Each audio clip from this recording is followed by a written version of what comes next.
Ja, hallo und herzlich willkommen zu einem weiteren How-To-Tutorial. Mein Name ist Jens Bayer und in diesem Video möchte ich Ihnen zeigen, wie man bestehende Moodle-Kurse in Teams integrieren kann. Ja, seit wir an der Schule Teams oder Office 365 dazu bekommen haben, zu unserem bestehenden Moodle-System, geht die Diskussion ständig hin und her, welches System soll man denn jetzt nutzen, was ist besser, und ja, vielleicht wäre ja die Lösung, man kann beides miteinander kombinieren und auch vielleicht integrieren. Es gibt einen kleinen Trick, mit dem man Moodle-Kurse in Teams-Räume integrieren kann, und das will ich hier mal zeigen. Also, zunächst mal haben wir hier unsere Teams und ich suche das entsprechende Team aus, die Klasse, mit der ich einen bestimmten Kurs in Teams pflegen möchte. Und wie kriege ich jetzt hier einen Moodle-Kurs rein?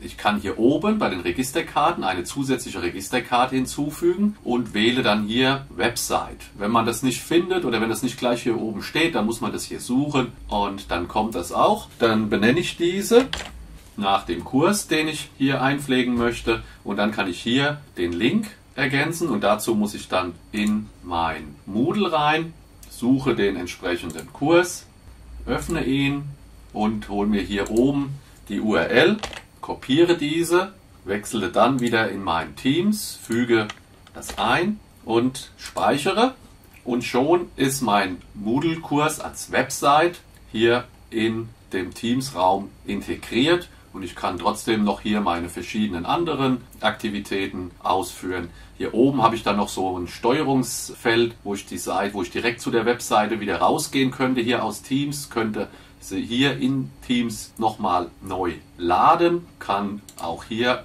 auf größer machen, dass es noch mehr aussieht, als sei ich im Browser, und kann im Prinzip dann hier auch ganz normal arbeiten, bearbeiten, einschalten. Könnte jetzt hier in den verschiedenen Themenabschnitten arbeiten, Aktivitäten einführen, was auch immer, was Sie auch in Moodle direkt im Browser machen können. Es ist ja im Prinzip nichts anderes, als einfach den Browser hier in Form von der Registerkarte zu integrieren. Ja, ich hoffe, dem einen oder anderen hat es gefallen und er will das vielleicht selbst mal ausprobieren. Das wäre so ein Kompromiss, wie man Moodle und Teams unter einen Hut bringen kann. Ich wünsche viel Spaß beim Ausprobieren.